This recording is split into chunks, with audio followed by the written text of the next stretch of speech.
Because that's right, people a lot of times are afraid to come in, you know? And do we look like a fortress or do we look like a church? We want at least when we come through the door to see Jesus. We want that to happen. I have a student of mine,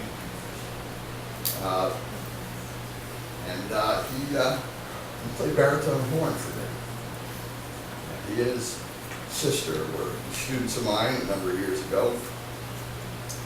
And their dad was a colonel in the Air Force and was in school once or twice.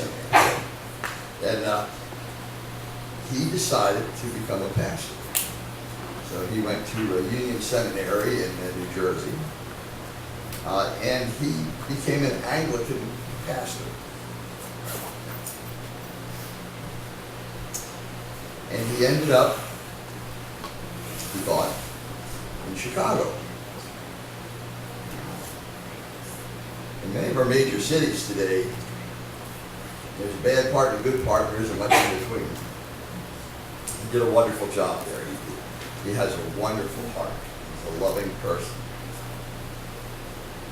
So they decided, the Anglican Church, the denomination decided to send him to what was actually a very wealthy district just outside of Philadelphia. And he got there, and of course, everything was just dandy. No need for change. There was plenty of money coming into the church. People were happy. They had their ministries. Really weren't looking for anything to change. I mean, we all want change, but not for us. We want the other people to change, or the other situation to change.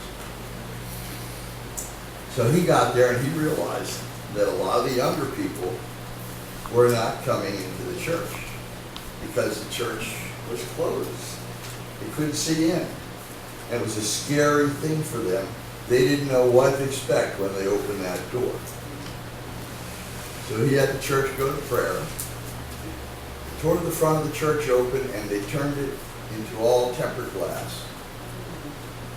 And they set it up in such a way that the worship was fully visible to the sidewalk, to the street. And when that happened, that grew the church a lot more. It's easy to get comfortable and say, well, this is just fine the way it is. That is not what God asks us to do. Just remember who He is.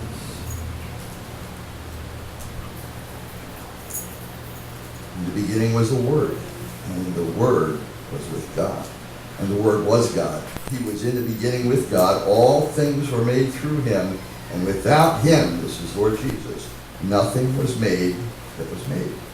In Him was life, and the life was the light of men. And the light shines in the darkness, and the darkness did not comprehend it. It still doesn't.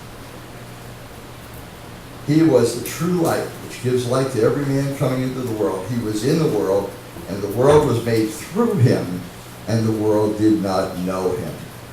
He came to His own, and His own did not receive Him.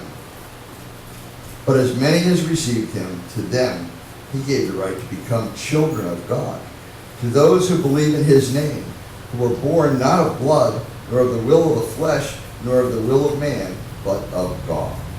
And the Word became flesh and dwelt among us. And we beheld His glory, the glory as of the only begotten of the Father, full of grace and truth. And John bore witness of Him, cried out, saying, This was He of whom I said, He who comes after me is preferred before me, for He was before me. And of His fullness we have all received, and grace for grace. For the law was given through Moses, but grace and truth came through Jesus Christ. No one has seen God at any time. The only begotten Son, who is in the bosom of the Father, He has declared Him. Jesus is the face of God we can see.